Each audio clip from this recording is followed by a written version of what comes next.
Projection നമ്മൾ continue ചെയ്യുകയാണ്.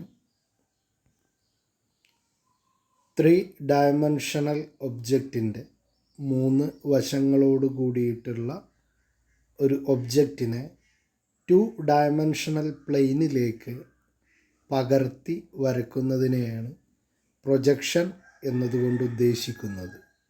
കഴിഞ്ഞ ക്ലാസ്സിൽ നമ്മൾ ഇതിനെക്കുറിച്ച് ഡിസ്കസ് ചെയ്തിരുന്നു. പ്രൊജക്ഷനുമായി ബന്ധപ്പെട്ടിട്ട് lines of sight, object, plane of projection, view, ഇത്തരത്തിലുള്ള 4 കാര്യങ്ങൾ എന്താണെന്നുള്ളത് കഴിഞ്ഞ ക്ലാസ്സിൽ പറഞ്ഞതാണ്. ഒരു നിരീക്ഷകൻ്റെ കണ്ണിൽ നിന്നും ഒബ്ജക്റ്റിൻ്റെ എഡ്ജുകളിലൂടെ പ്ലെയിൻ ഓഫ് പ്രൊജക്ഷനിൽ പതിക്കുന്ന കാഴ്ചകളുടെ രേഖയെയാണ് ലൈൻസ് ഓഫ് സൈറ്റ് അഥവാ പ്രൊജക്റ്റേഴ്സ് എന്ന് പറയുന്നത്. കഴിഞ്ഞ ക്ലാസ്സിൽ പറഞ്ഞു. ഏത് വസ്തുവിനെയാണോ നിരീക്ഷിക്കുന്നത് അതാണ് ഒബ്ജക്റ്റ്. പ്രൊജക്ഷൻ വ്യൂ പതിക്കുന്നതിന് വേണ്ടിയിട്ട് നമ്മൾ ഉപയോഗിക്കുന്ന ഒരു ചുമര് അല്ലെങ്കിൽ ഒരു പേപ്പർ, ഇത്തരത്തിലുള്ള വസ്തുവിനെയാണ് നമ്മൾ പ്ലെയിൻ ഓഫ് പ്രൊജക്ഷൻ എന്നതുകൊണ്ട് ഉദ്ദേശിക്കുന്നത്. കഴിഞ്ഞ ക്ലാസ്സിൽ പറഞ്ഞ കാര്യമാണ്. അതുപോലെ പ്രൊജക്ഷൻ എന്നുള്ളത് 4 തരത്തിൽ വരക്കാമെന്നുള്ളതും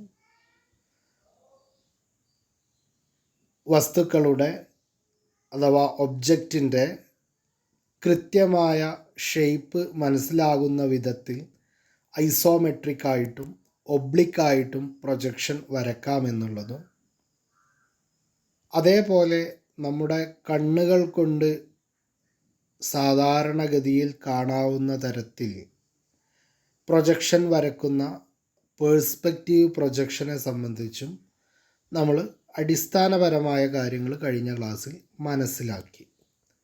ഇതൊന്നും കൂടാതെ ഒരു ഒബ്ജക്റ്റിൻ്റെ നാനാവശങ്ങളിൽ നിന്നും വ്യത്യസ്ത വശങ്ങളിൽ നിന്നും നോക്കിക്കണ്ട് കാണുന്നത് എന്താണോ, അതായത് 2 ഡയമെൻഷണൽ മാത്രമായിട്ട് വ്യത്യസ്ത ആംഗിളുകളിൽ നിന്നും നോക്കിക്കണ്ട് ഓരോന്നോരോന്നായിട്ട് പ്ലെയിൻ ഓഫ് പ്രൊജക്ഷനിൽ പതിപ്പിച്ച് പ്രൊജക്ഷൻ വരക്കുന്ന മെത്തേഡാണ് ഓർത്തോഗ്രാഫിക് പ്രൊജക്ഷൻ എന്നതുകൊണ്ട് ഉദ്ദേശിക്കുന്നത്.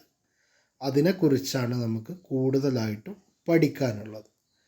അപ്പോൾ ഐസോമെട്രിക് പ്രൊജക്ഷൻ ആകുമ്പോൾ അല്ലെങ്കിൽ ഒബ്ലിക് പ്രൊജക്ഷൻ ആകുമ്പോൾ, അതുമല്ലെങ്കിൽ പേഴ്സ്പെക്റ്റീവ് പ്രൊജക്ഷൻ ആകുമ്പോൾ ഇവയുടെ എല്ലാം തന്നെ പ്രത്യേകത 2 ഡയമെൻഷണൽ പ്ലെയിനിലാണെങ്കിലും ഇവയുടെ 3 ഡയമെൻഷണൽ വ്യൂ തന്നെയാണ് നമ്മൾ ഈ ഐസോമെട്രിക്കിലാണെങ്കിലും പേഴ്സ്പെക്റ്റീവിലാണെങ്കിലും ഒബ്ലിക്കിലാണെങ്കിലും പ്രൊജക്ഷനായി വരക്കുന്നത്.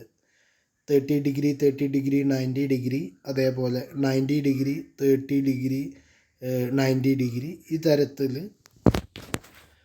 ഓരോ പ്രൊജക്ഷനെ സംബന്ധിച്ചും കഴിഞ്ഞ ക്ലാസ്സിൽ നമ്മൾ മനസ്സിലാക്കിയതാണ്. ഇനി നമ്മൾ കോൺസെൻട്രേറ്റ് ചെയ്ത് പഠിക്കുന്നത് നമ്മുടെ പരീക്ഷയ്ക്ക് ചോദ്യം വരുന്ന നമ്മുടെ സിലബസിൽ ഈ വർഷം കൃത്യമായി പഠിക്കുവാൻ വേണ്ടി തന്നിട്ടുള്ള ഓർത്തോഗ്രാഫിക് പ്രൊജക്ഷനെ സംബന്ധിച്ചാണ്. എന്താണ് ഓർത്തോഗ്രാഫിക് പ്രൊജക്ഷൻ? ഈ തന്നിട്ടുള്ള ചിത്രത്തിൽ നിന്ന് നമ്മൾ മനസ്സിലാക്കി, ഇവിടെ ഈ ഒരു ചിത്രത്തിന് ഈ ഒരു ഭാഗത്ത് 3 വശങ്ങളിൽ നിന്ന് നോക്കി കിട്ടുന്ന വ്യൂസ് വരച്ചിട്ട് ഇവിടെ പ്രൊജക്ഷൻ രേഖപ്പെടുത്തിയത് കണ്ടു എന്ന് വെച്ച് കഴിഞ്ഞാൽ ഇത് മൾട്ടി വ്യൂ പ്രൊജക്ഷനാണ്. ഓർത്തോഗ്രാഫിക് പ്രൊജക്ഷൻ എന്നുള്ളതിൻ്റെ മറ്റൊരു പേര് മൾട്ടി വ്യൂ പ്രൊജക്ഷൻ എന്നും വിളിക്കാം. കാരണം എന്താ, ഒരു വസ്തുവിനെ വ്യത്യസ്ത തലങ്ങളിൽ നിന്നും നോക്കിക്കണ്ട് അവിടെ കാണുന്നത് ഓരോന്നായിട്ട് പ്ലെയിൻ ഓഫ് പ്രൊജക്ഷനിലേക്ക് പകർത്തി അവയുടെ ഒരു സമാഹാരം, അവയെല്ലാം കൂടി കൂട്ടിച്ചേർത്തിട്ടുള്ളതിനെയാണ് നമ്മൾ ഓർത്തോഗ്രാഫിക് പ്രൊജക്ഷൻ എന്നതുകൊണ്ട് ഉദ്ദേശിക്കുന്നത്. ഓക്കെ, ഇനി എന്താണ് ഓർത്തോഗ്രാഫിക് പ്രൊജക്ഷൻ, എപ്പോഴാണ് ഒരു പ്രൊജക്ഷൻ ഓർത്തോഗ്രാഫിക് പ്രൊജക്ഷൻ ആകുന്നത് എന്നുള്ളത് ഈ ഒരു ചിത്രത്തിൽ നിന്ന് നോക്കാം. അതിന് മുമ്പായിട്ട് എന്താണ് ഇവിടെ എഴുതിയിട്ടുള്ളത്? When the projectors are parallel to each other and also perpendicular to the plane, then the projection is called orthographic projection. എന്താ പറഞ്ഞേ? When the projectors are parallel to each other. Projectors എന്ന് പറഞ്ഞാൽ എന്താ? ഒബ്സർവറുടെ കണ്ണിൽ നിന്നും ഒബ്ജക്റ്റിൻ്റെ എഡ്ജുകളിലൂടെ പ്ലെയിൻ ഓഫ് പ്രൊജക്ഷനിൽ പതിയുന്ന രേഖകളെയാണ് പ്രൊജക്ടേഴ്സ് എന്ന് പറയുന്നത്. ഇവിടെ അതാ ഒരു ടി എന്നുള്ള അക്ഷരം തല കുത്തനെ വെച്ചതായിട്ട് നമുക്ക് കാണാം അല്ലേ?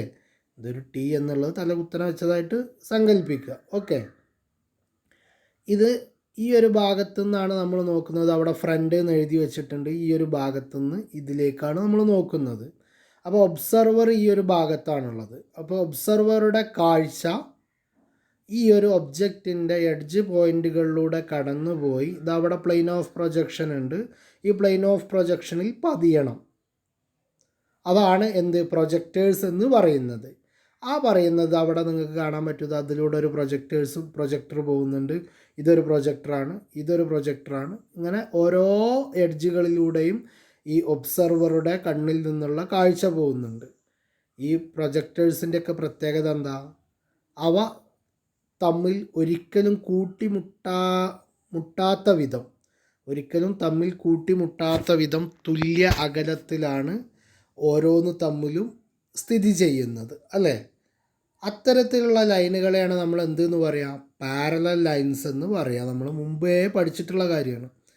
അപ്പോൾ ഒരു ഒബ്സർവറുടെ കണ്ണിൽ നിന്നും ഒബ്ജക്റ്റിലൂടെ പോകുന്ന ലൈൻസ് അവ പാരലലാണെങ്കിൽ നമുക്കെന്ത് പറയാം? ആ പ്രൊജക്ടേഴ്സ് എല്ലാം തന്നെ പാരലലാണ് എന്നുള്ളത് പറയാം. അപ്പോൾ ഇവിടെ ഒന്നാമത്തെ കണ്ടീഷനാണ് പറഞ്ഞത്, ഓർത്തോഗ്രാഫിക് പ്രൊജക്ഷൻ്റെ ഒന്നാമത്തെ condition, when the projectors are parallel to each other. എന്താ പ്രൊജക്ടേഴ്സ് എന്ന് പറഞ്ഞാൽ എന്താ? നമ്മൾ ഒബ്സർവറുടെ കണ്ണിൽ നിന്നും തുടങ്ങി ഒബ്ജക്റ്റിൻ്റെ എഡ്ജുകളിലൂടെ പോയി പ്ലെയിൻ ഓഫ് പ്രൊജക്ഷനിൽ പതിക്കുന്ന ലൈൻസിനെയാണ് പ്രൊജക്ടേഴ്സ് എന്ന് പറയുന്നത്. അപ്പോൾ ഓരോ പ്രൊജക്റ്റുകളും തമ്മിൽ പാരലൽ ആയിരിക്കണം. രണ്ടാമത്തെ കണ്ടീഷൻ എന്താ? And also perpendicular to the plane. ഈ പ്ലെയിൻ ഓഫ് പ്രൊജക്ഷൻ നമ്മളെ ചുമരാകാം അല്ലെങ്കിൽ നമ്മുടെ ഒരു പേപ്പറാകാം. ആ പ്ലെയിൻ ഓഫ് പ്രൊജക്ഷനിലേക്ക് ഈ പ്രൊജക്ടേഴ്സ് ചെന്ന് വീഴുന്നത് എന്തായിട്ടായിരിക്കണം? 90 ഡിഗ്രിയിലായിരിക്കണം. അതാണ് പെർപെൻഡിക്കുലർ എന്ന് പറയുന്നത്. ഇവിടെ കാണാൻ പറ്റും ഈ കാണുന്ന പ്രൊജക്ടേഴ്സ് എല്ലാം തന്നെ ഈ ഒരു പ്ലെയിൻ ഓഫ് പ്രൊജക്ഷനിലേക്ക് 90 ഡിഗ്രിയിലാണ് ചെന്ന് ചേരുന്നത്. അതുകൊണ്ട് തന്നെ അവ പെർപെൻഡിക്കുലറാണ് എന്നുള്ളതും പറയാം. അപ്പോൾ നമ്മളെ രണ്ട് കണ്ടീഷൻ എന്താണ്? ഓർത്തോഗ്രാഫിക് പ്രൊജക്ഷൻ ആവുന്നതിന് കണ്ടീഷൻ ഈ ചിത്രത്തിൽ കണ്ടില്ലേ? ഇതാണ് ഈ ഒരു കണ്ണിൽ നിന്നും ഇവിടെ കടന്നുപോയി ഇവിടെ ചേരുന്ന ഈ ലൈനുകളെയാണ് എന്തെന്ന് പറയാം? പ്രൊജക്ടേഴ്സ് എന്ന് പറയാം. ഇവിടെ പ്രൊജക്ടേഴ്സ് പാരലലാണോ? അല്ല, പ്രൊജക്ടേഴ്സ് പാരലലല്ല. ഇവിടെ എന്താ? അതെല്ലാം കൂടി കൺവേർജ് ചെയ്ത് ഒരു പോയിന്റിൽ കൂട്ടിമുട്ടുണ്ട്. പാരലൽ ലൈൻസ് തമ്മിൽ കൂട്ടിമുട്ടില്ല. അപ്പോൾ പ്രൊജക്ടേഴ്സ് പാരലലായിരിക്കുക എന്നുള്ളതാണ് ഓർത്തോഗ്രാഫിക് പ്രൊജക്ഷൻ്റെ ഒന്നാമത്തെ കണ്ടീഷനെങ്കിൽ, രണ്ടാമത്തെ കണ്ടീഷൻ പ്രൊജക്ടേഴ്സ് പ്ലെയിൻ ഓഫ് പ്രൊജക്ഷനിൽ ചെന്ന് ചേരുന്നത് പെർപെൻഡിക്കുലർ ആയിരിക്കണം എന്നുള്ളതാണ്. അപ്പോൾ ഇവിടെ ഈ ചിത്രത്തിൽ നിങ്ങൾക്ക് കാണാൻ പറ്റും ഈ പ്രൊജക്ടേഴ്സ് സ്വയം പാരലലായിരിക്കുകയും പ്ലെയിൻ ഓഫ് പ്രൊജക്ഷന് പെർപെൻഡിക്കുലർ ആയിരിക്കുന്നതും നിങ്ങൾക്ക് കാണാൻ പറ്റും. ഓക്കെ, ഈ രൂപത്തിൽ ഒബ്സർവറുടെ കണ്ണിൽ നിന്നും ഈ പ്രൊജക്ടേഴ്സ് ചെന്ന് പതിച്ച പോയിന്റുകൾ തമ്മിൽ ബന്ധപ്പെടുത്തി കിട്ടുന്ന ഈ ഒരു സംഗതിയാണ് എന്തെന്ന് പറയുക? നമ്മളിവിടുത്തെ പ്രൊജക്ഷൻ വ്യൂ എന്നുള്ളത് കൊണ്ട് ഉദ്ദേശിക്കുന്നത്. അത് ഇവിടെ പ്രത്യേകം എടുത്ത് വരച്ചതാണ് ഈ കാണുന്നത്. മനസ്സിലാവുന്നുണ്ടോ? ഇവിടെ ഈ പ്ലെയിൻ ഓഫ് പ്രൊജക്ഷനിൽ പതിഞ്ഞിട്ടുള്ള ഈ പ്രൊജക്ഷൻ്റെ ചിത്രം നമ്മൾ വേറെ എടുത്ത് കാണിച്ചതാണ് ഈ കാണിച്ചിട്ടുള്ളത്. ഓക്കെ, അതിൻ്റെ ബാക്കി കാര്യങ്ങൾ നമുക്ക് മുന്നോട്ടുള്ള സമയങ്ങളിൽ പറയാം. ഓക്കെ, ഇനി ഒരു പ്രൊജക്ഷൻ, ഓർത്തോഗ്രാഫിക് പ്രൊജക്ഷൻ നമ്മൾ വരയ്ക്കണമെങ്കിൽ നമുക്ക് അറിഞ്ഞിരിക്കേണ്ട കുറേ ടേംസുകളും കാര്യങ്ങളുമുണ്ട്. അതിൽ ഒന്നാമത്തെ ടേമാണ് ക്വാഡ്രൻറ്റുകൾ എന്ന് പറയുന്നത്. ക്വാഡ്രൻസ് എന്താണ് ക്വാഡ്രൻറ്റ് നമ്മൾ പഠിച്ചിട്ടുണ്ട്. ഒരു സർക്കിള് സംബന്ധിച്ചിടത്തോളം 360 ഡിഗ്രിയാണ് സർക്കിള്. ആ സർക്കിളിനെ 90 ഡിഗ്രികളിൽ കട്ട് ചെയ്തെടുത്ത് കഴിഞ്ഞാൽ ഓരോ ഭാഗത്തെയും നമ്മൾ ക്വാഡ്രൻ്റ് എന്ന് വിളിക്കാം. അപ്പോൾ ഇത് 0, 90, 180, 270, 360 ഈ രൂപത്തിൽ പോകുമ്പോൾ ആൻറ്റി ക്ലോക്ക് വൈസിൽ ഈ ഫസ്റ്റത്തെ 0 to 90 degree first quadrant, second quadrant, third quadrant, fourth quadrant. ഈ ഒരു കാര്യം നമ്മൾ മാത്തമാറ്റിക്സിൽ പഠിച്ചതാണ്. ഇവിടെ നമ്മൾ ക്വാഡ്രൻറ്റുകൾ എന്താണെന്ന് നോക്കാം. ഇവിടെ ഇത് നിങ്ങൾ മനസ്സിലാക്കുന്നതിന് വേണ്ടിയിട്ട് ശ്രദ്ധിക്കുക. ഇവിടെ ഞാനൊരു ബ്ലൂയിഷ് കളറിലൊരു പ്ലെയിൻ എടുത്തിട്ടുണ്ട്. അതേപോലെ യെല്ലോയിഷ് കളറിൽ മറ്റൊരു പ്ലെയിനും ഉണ്ട്. നമ്മൾ 2 പേപ്പറുകൾ ഈ രൂപത്തിൽ വെച്ചതാണെന്ന് വിചാരിക്കുക. മനസ്സിലാകണ്ടല്ലോ. 4 പേപ്പറുകൾ എടുത്തിട്ട് അത് ഒട്ടിച്ച് വെച്ചതാണെന്ന് വിചാരിക്കുക ഈ രൂപത്തിൽ. ഇതൊരു പേപ്പർ, ഇതൊരു പേപ്പർ, ഇതൊരു പേപ്പർ, ഇതൊരു പേപ്പർ. ഓക്കെ, ഈ 2 പേപ്പറുകളും യെല്ലോയിഷ് കളറിലുള്ള 2 പേപ്പറുകളും ഒരേ രൂപത്തിലാണുള്ളത്, ഒരേ പ്ലെയിനിലാണ് കിടക്കുന്നത്. ഓക്കെ, അതിനെ ഹൊറിസോണ്ടൽ പ്ലെയിൻ എന്ന് വിളിക്കാം. കാരണം എന്താ, ഭൂമിയുമായിട്ട് സമാന്തരമായിട്ട് കിടക്കുന്ന പ്ലെയിനാണ്. ഇതിനെ ഹൊറിസോണ്ടൽ പ്ലെയിൻ എന്ന് വിളിക്കാം. ഇനി ഇത് വെർട്ടിക്കൽ പ്ലെയിനാണ്. വെർട്ടിക്കൽ പ്ലെയിൻ എന്ന് പറഞ്ഞു കഴിഞ്ഞാൽ ഭൂമിക്ക് പെർപെൻഡിക്കുലർ ആയിട്ട് ചെന്ന് ചേരുന്ന ലൈനിനെയാണ് നമ്മൾ വെർട്ടിക്കൽ പ്ലെയിൻ എന്നതുകൊണ്ട് ഉദ്ദേശിക്കുന്നത്. ഈ തരത്തിൽ 4 പേപ്പറുകൾ നമ്മൾ സെറ്റാക്കി കഴിഞ്ഞാൽ ഈ പേപ്പറിൻ്റെ ഈ ഒരു ഭാഗം നിങ്ങൾക്ക് കണ്ടുകൂടെ അല്ലേ? ഈ ഒരു ബ്ലൂയിഷും ഈ ഒരു യെല്ലോയിഷും കൂടിയിട്ടുള്ള, അതായത് ഈ ഹൊറിസോണ്ടൽ പ്ലെയിനിന് മുകൾ ഭാഗത്തും വെർട്ടിക്കൽ പ്ലെയിനിന് മുൻഭാഗത്തുമായിട്ട് ഒരു ഒബ്ജക്റ്റ് വെച്ചൂടെ? ഈ ഒരു ഭാഗത്തിനെയാണ് നമ്മൾ ഫസ്റ്റ് ക്വാഡ്രൻ്റ് എന്നുകൊണ്ട് ഉദ്ദേശിക്കുന്നത്. അവിടെ ഫസ്റ്റ് ക്വാഡ്രൻ്റ് എന്ന് എഴുതിയിട്ടുണ്ട്. ഇനി വെർട്ടിക്കൽ പ്ലെയിനിന് പുറകിലും ഹൊറിസോണ്ടൽ പ്ലെയിനിന് മുകളിലുമായിട്ട്, മനസ്സിലാകുന്നുണ്ടോ? ഈ യെല്ലോയിഷ് കളറിലുള്ളതാണ് ഹൊറിസോണ്ടൽ പ്ലെയിൻ, ബ്ലൂയിഷ് കളറിലുള്ളത് വെർട്ടിക്കൽ പ്ലെയിൻ. അതാണ് VP എന്നുള്ളതും HP എന്നുള്ളതും അടയാളപ്പെടുത്തിയിട്ടുള്ളത്. അപ്പോൾ VPക്ക് മുന്നിലും ഹൊറിസോണ്ടൽ പ്ലെയിനിന് മുകളിലുമായിട്ടുള്ളത് ഫസ്റ്റ് ക്വാഡ്രൻറ്റ്. VPക്ക് പുറകിൽ ഇല്ലേ, ഇത് VP ആണെങ്കിൽ ഇവിടുന്ന് നോക്കുമ്പോൾ ഇവിടുന്ന് ഒരാൾ നോക്കുകയാണെന്ന് വിചാരിക്കുക. മനസ്സിലാകുന്നുണ്ടല്ലോ? ഇവിടുന്ന് ഒരാൾ നോക്കുമ്പോൾ ഇവിടെ VPക്ക് പുറകിലും ഹൊറിസോണ്ടൽ പ്ലെയിനിന് മുകളിലുമായിട്ടുള്ള സ്ഥലത്തെയാണ് നമ്മൾ എന്തെന്ന് പറയുക, സെക്കൻഡ് ക്വാഡ്രൻ്റ് എന്ന് പറയുന്നത്. മനസ്സിലാകുന്നുണ്ടോ? നോക്കുന്നത് എവിടെയാണ്? അതവിടെ ഒബ്സർവർ, ഇവിടെ ഒരു നീല ആരോ കണ്ടില്ലേ? ഇവിടെ നിന്നാണ് ഒരാൾ നോക്കുന്നത്. ഇവിടെ നിന്ന് നോക്കുമ്പോൾ ഇവിടെ ആണെങ്കിൽ എന്താണ്, ഹൊറിസോണ്ടൽ പ്ലെയിനിന് മുകളിൽ വെർട്ടിക്കൽ പ്ലെയിനിന് മുന്നിൽ. ഓക്കെ, ഇനി ഈ സെക്കൻഡ് ക്വാഡ്രൻ്റ് ആണെങ്കിൽ ഹൊറിസോണ്ടൽ പ്ലെയിനിന് മുകളിൽ വെർട്ടിക്കൽ പ്ലെയിനിന് പിന്നിൽ പിറകിലാണ് വരിക. ഓക്കെ, ഇനി തേർഡ് ആണെങ്കിൽ എന്താ, ഹൊറിസോണ്ടൽ പ്ലെയിനിന് താഴെ വെർട്ടിക്കൽ പ്ലെയിനിന് പിന്നിൽ അല്ലേ? മനസ്സിലാകുന്നുണ്ടോ? ഇനി ഫോർത്ത് ആണെങ്കിലോ, ഹൊറിസോണ്ടൽ പ്ലെയിനിന് താഴെ വെർട്ടിക്കൽ പ്ലെയിനിന് മുന്നിൽ. ഈ തരത്തിൽ ഒബ്ജക്റ്റുകൾ നമുക്ക് വെക്കാൻ പറ്റും. ഇതെല്ലാം തന്നെ ഈ പ്ലെയിൻ എന്നുള്ള ഉദ്ദേശിക്കുന്നത് ഇത് പ്ലെയിൻ ഓഫ് പ്രൊജക്ഷൻസ് ആണ്. പ്ലെയിൻ ഓഫ് പ്രൊജക്ഷൻസ് നമ്മൾ ചുമരുകൾക്ക് പകരവും പേപ്പറിന് പകരമൊക്കെ ഉപയോഗിക്കുന്നതാണ് ഈ ക്വാഡ്രൻറ്റ്. ഓക്കെ, ഈ ക്വാഡ്രൻറ്റ് ഫസ്റ്റ് ക്വാഡ്രൻറ്റ് എന്ന് പറഞ്ഞു കഴിഞ്ഞാൽ എന്താണെന്ന് മനസ്സിലായില്ലേ? ഹൊറിസോണ്ടൽ പ്ലെയിനിന് മുകളിലും വെർട്ടിക്കൽ പ്ലെയിനിന് മുന്നിലുമായിട്ട് ഈ രൂപത്തിൽ ഓരോ ക്വാഡ്രൻറ്റും ഓരോ ഒബ്ജക്റ്റുകൾ വെക്കുമ്പോൾ അത് ഹൊറിസോണ്ടൽ പ്ലെയിനിന് മുകളിലാണോ താഴെയാണോ എന്നുള്ളത് പറയാൻ പറ്റും. അതേപോലെ വെർട്ടിക്കൽ പ്ലെയിനിന് മുന്നിലാണോ പിന്നിലാണോ എന്നുള്ളതും പറയാൻ പറ്റും. അപ്പോൾ ഇവിടെ നമ്മൾ മനസ്സിലാക്കിയത് ഒരു ക്വാഡ്രൻ്റ് എന്താണെന്ന് മനസ്സിലാക്കി, ഹൊറിസോണ്ടൽ പ്ലെയിൻ എന്താണെന്ന് മനസ്സിലാക്കി, വെർട്ടിക്കൽ പ്ലെയിൻ എന്താണെന്ന് മനസ്സിലാക്കി. ഫസ്റ്റ് ക്വാഡ്രൻ്റ് എന്ന് പറഞ്ഞു കഴിഞ്ഞാൽ ഹൊറിസോണ്ടൽ പ്ലെയിനും വെർട്ടിക്കൽ പ്ലെയിനുമായി എങ്ങനെയാണ് ബന്ധം വരുന്നത് എന്നുള്ള കാര്യങ്ങളും നമ്മൾ മനസ്സിലാക്കി. ഇനി നമ്മൾ ഓർക്കേണ്ട മറ്റൊരു കാര്യം, ഇത് ഞാൻ പറഞ്ഞ കാര്യം ഇത് അവിടെ എഴുതിയിട്ടുണ്ട്. ഫസ്റ്റ് ക്വാഡ്രൻറ്റിൻ്റെ ഒരു ഡിസ്ക്രിപ്ഷൻ ഇതവിടെ, above HP in front of VP. ഇതാണ് HPക്ക് മുകളിലും ഇൻ ഫ്രണ്ട് ഓഫ് VPക്ക് മുന്നിലുമായിട്ടാണ് ഫസ്റ്റ് ക്വാഡ്രൻ്റ് എങ്കിൽ, സെക്കൻഡ് ക്വാഡ്രൻറ്റ് എബോവ് HP അല്ലേ? ഈ ഭാഗം എന്ന് പറയുമ്പോൾ ഇതാണ് HP, അതിൻ്റെ മുകളിലാണ് ബിഹൈൻഡ് വി പി, ഇതാണ് വി പി, വി പിക്ക് പുറകിലുമാണ് സെക്കൻഡ് ക്വാഡ്രൻറ്റ് നിലകൊള്ളുന്നത്.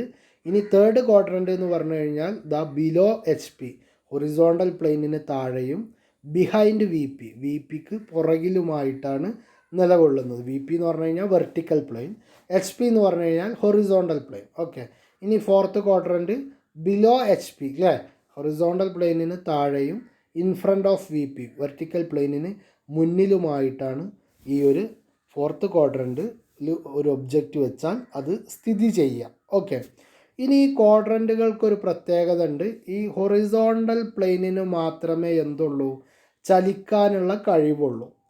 ചലനശേഷിയുള്ളത് എന്തിനു മാത്രമാണ്, ഹൊറിസോണ്ടൽ പ്ലെയിന്. ഇതൊക്കെ കാര്യങ്ങൾ മനസ്സിലാക്കാൻ വേണ്ടി പറയുകയാണ്. നമുക്ക് പരീക്ഷയ്ക്ക് ചിത്രം വരയ്ക്കുമ്പോൾ ഇത് കറങ്ങുന്നതിനെ കുറിച്ചൊന്നും ആലോചിക്കേണ്ടി വരില്ല. അപ്പോൾ കൃത്യമായിട്ട് സിമ്പിളായിട്ട് വരയ്ക്കാൻ പറ്റും. ഇത് എങ്ങനെയാണ് ഈ ചിത്രങ്ങൾ ഓരോ പൊസിഷനിലും ഓരോ വ്യൂസും വരുന്നത് എന്നുള്ളത് മനസ്സിലാക്കുന്നതിന് വേണ്ടിയിട്ടാണ് പറഞ്ഞിട്ടുള്ളത്. അപ്പോൾ കാര്യം കൃത്യമായിട്ട് ശ്രദ്ധിക്കുക, മനസ്സിലാക്കുക. ഞാൻ പറഞ്ഞു വന്നത് ഈ ഒരു ഹൊറിസോണ്ടൽ പ്ലെയിനും വെർട്ടിക്കൽ പ്ലെയിനും ഉള്ളതിൽ ഹൊറിസോണ്ടൽ പ്ലെയിനിന് മാത്രമേ ചലനശേഷിയുള്ളൂ. വെർട്ടിക്കൽ പ്ലെയിൻ എങ്ങനെയാണോ നിൽക്കുന്നത് അങ്ങനെ തന്നെ നിലകൊള്ളും. ഹൊറിസോണ്ടൽ പ്ലെയിനിന് അവിടെ ഒരു ആരോ ഇട്ടിട്ടുണ്ട് ഇങ്ങോട്ട് ക്ലോക്ക് വൈസിൽ, അതായത് ഈ പ്ലെയിനിന് ഇങ്ങോട്ട് ചലിച്ച് താഴേക്ക് വരാൻ പറ്റും. ഇത് ഇങ്ങനെ നിൽക്കുന്നത് ഇപ്പോൾ ഇതാണ്ടോ, ഇത് ഇങ്ങനെ വന്ന് ഇങ്ങനെയാണല്ലോ നിൽക്കുന്നത് ഹൊറിസോണ്ടൽ പ്ലെയിൻ. ഈ ഹൊറിസോണ്ടൽ പ്ലെയിന് താഴോട്ട് ഇത് ആരോ കാണിക്കുന്ന പോലെ താഴോട്ട് പോയി കഴിഞ്ഞാൽ ഈ വെർട്ടിക്കൽ പ്ലെയിനിന് പാരലായിട്ട് ഇതിന് നിലകൊള്ളാൻ പറ്റും. ഓക്കെ, അതേപോലെ ഈ ഒരു ഹൊറിസോണ്ടൽ പ്ലെയിനിൻ്റെ ഈ ഒരു വശത്തുള്ള ഇതിന് ക്ലോക്ക് വൈസ് തന്നെയാണ്. അപ്പോൾ ക്ലോക്ക് വൈസ് ആകുമ്പോൾ ഇതിന് മുകളിലോട്ട് ഇങ്ങനെ ചലിച്ച് ഈ വെർട്ടിക്കൽ പ്ലെയിനിന് പാരലാകുവാനും സാധിക്കും.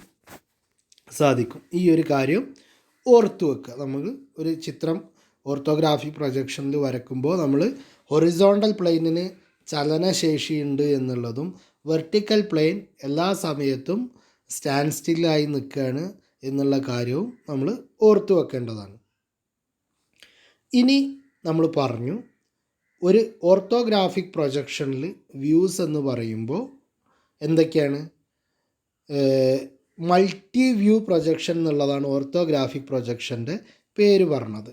ഇപ്പോൾ ഇവിടെ അതാ ഒരു ഫിഗർ ഉണ്ട്, ഇതൊരു ഐസോമെട്രിക് ഫിഗറാണ്. ഐസോമെട്രിക് എന്ന് പറഞ്ഞു കഴിഞ്ഞാൽ എന്താ, മൂന്ന് ഡയമെൻഷൻസ് ഉണ്ടാവും. 3 ഡയമെൻഷൻസും കൃത്യമായ ആംഗിളുകളിലായിട്ട് ആയിരിക്കും നിൽക്കുക. അതായത് ഈ റെഫറൻസ് ലൈനിന് 30 ഡിഗ്രിയിൽ ഇതാ ഈ ലൈനുണ്ട്, 30 ഡിഗ്രിയിൽ ഈ ലൈനുണ്ട്, 90 ഡിഗ്രിയിൽ മുകളിലോട്ടുള്ള വെർട്ടിക്കൽ ലൈൻസും ഉണ്ട്. ഇത്തരത്തിലുള്ള ഐസോമെട്രിക് പ്രൊജക്ഷൻ ഇതൊരു 3 ഡയമെൻഷണൽ വ്യൂ ആണല്ലോ. ഈ 3 ഡയമെൻഷണൽ ഒബ്ജക്റ്റിനെ 2 ഡയമെൻഷനിലേക്ക് പകർത്തുക എന്നുള്ളതാണ് ഓർത്തോഗ്രാഫിക് പ്രൊജക്ഷൻ്റെ ഉദ്ദേശം.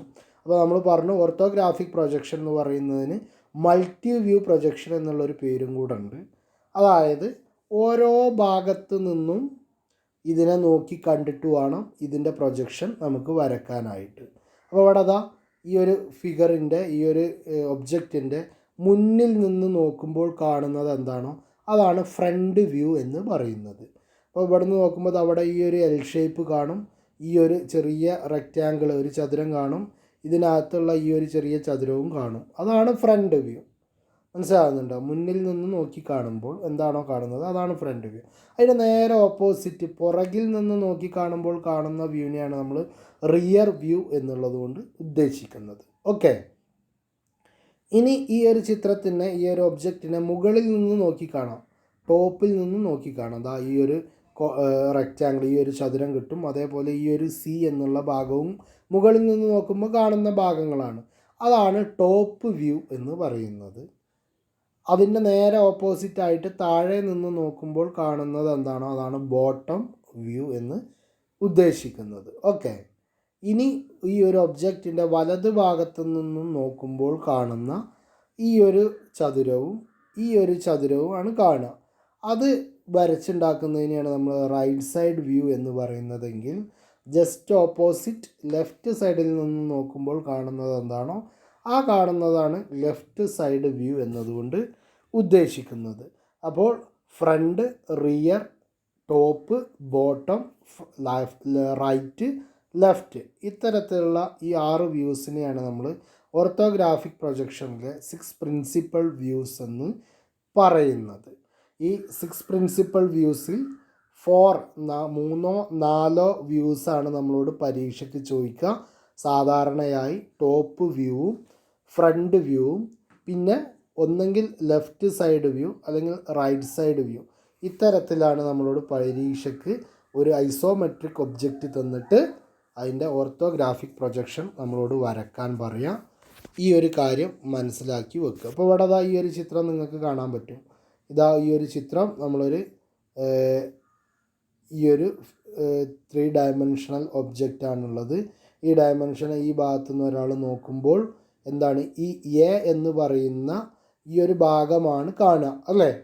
ഇവിടുന്ന് ഒരാൾ ഈ ഒരു ഒബ്ജക്റ്റിനെ ഈ ABC എന്ന് പറയുന്ന ഈ ഒരു ക്യൂബ് സങ്കല്പിക്കുക. ഇവിടുന്ന് നോക്കുമ്പോൾ എ എന്ന് പറയുന്ന ഒരു ഭാഗം മാത്രമല്ല കാണുക, അതിതാ നമ്മളിവിടെ ഒരു വെർട്ടിക്കൽ പ്ലെയിനിലേക്ക് പതിപ്പിച്ചിട്ടുണ്ട്, എ എന്ന് കിട്ടി. ഇനി മുകളിൽ നിന്ന് ഒരാൾ നോക്കുമ്പോൾ സി മാത്രമല്ല കാണുക, അതിതാ അവിടെ ഈ ഒരു ഭാഗത്ത് കാണിച്ചിട്ടുണ്ട്. അതേപോലെ ലെഫ്റ്റ് സൈഡിൽ നിന്ന് നോക്കുമ്പോൾ ബി എന്നുള്ള ഈ ഒരു വശം കാണും, അതും ഇവിടെ കാണിച്ചിട്ടുണ്ട്. ഈ കാണിച്ചത് ഏതൊക്കെ പ്ലെയിനിലാണ് എന്നുള്ളതും ഇവ എങ്ങനെയാണ് വരിക എന്നുള്ള കാര്യങ്ങളൊക്കെ നമുക്ക് കൂടുതലായിട്ട് മനസ്സിലാക്കേണ്ടതുണ്ട്. അത് നമുക്ക് അടുത്ത ക്ലാസ്സിൽ പഠിക്കാം. അപ്പോൾ എന്താണ് ഓർത്തോഗ്രാഫിക് പ്രൊജക്ഷൻ എന്നുള്ളതും ആ ഓർത്തോഗ്രാഫിക് പ്രൊജക്ഷനിൽ പ്രൊജക്റ്റേഴ്സ് പാരലൽ ആയിരിക്കണം എന്നുള്ളതും പ്ലെയിൻ ഓഫ് പ്രൊജക്ഷനും പെർപെൻഡിക്കുലർ ആയിരിക്കണം എന്നുള്ള കണ്ടീഷനും ഓർത്ത് വെക്കുക. ഈ ഒരു ഓർത്തോഗ്രാഫിക് പ്രൊജക്ഷൻ പഠിക്കുമ്പോൾ നമ്മൾ ഫസ്റ്റ്, സെക്കൻഡ്, തേർഡ്, ഫോർത്ത് ക്വാഡ്രൻറ്റുകളെ കുറിച്ച് മനസ്സിലാക്കി.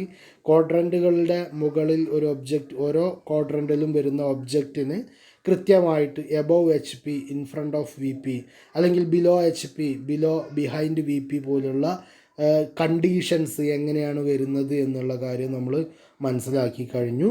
അതേപോലെ തന്നെ എങ്ങനെയാണ് ഒരു ക്വാഡ്രൻറ്റിൻ്റെ ഹൊറിസോണ്ടൽ ആക്സിസും അല്ലെങ്കിൽ ഹൊറിസോണ്ടൽ പ്ലെയിനും വെർട്ടിക്കൽ പ്ലെയിനും അവയുടെ ചലനശേഷിയും എങ്ങോട്ടുള്ള നീക്കങ്ങളും കാര്യങ്ങളൊക്കെ നമ്മൾ ഈ ഒരു ഭാഗത്ത് മനസ്സിലാക്കി. ബാക്കി നമുക്ക് അടുത്ത ക്ലാസ്സിൽ കൃത്യമായിട്ട് പഠിക്കാം. ഓക്കെ.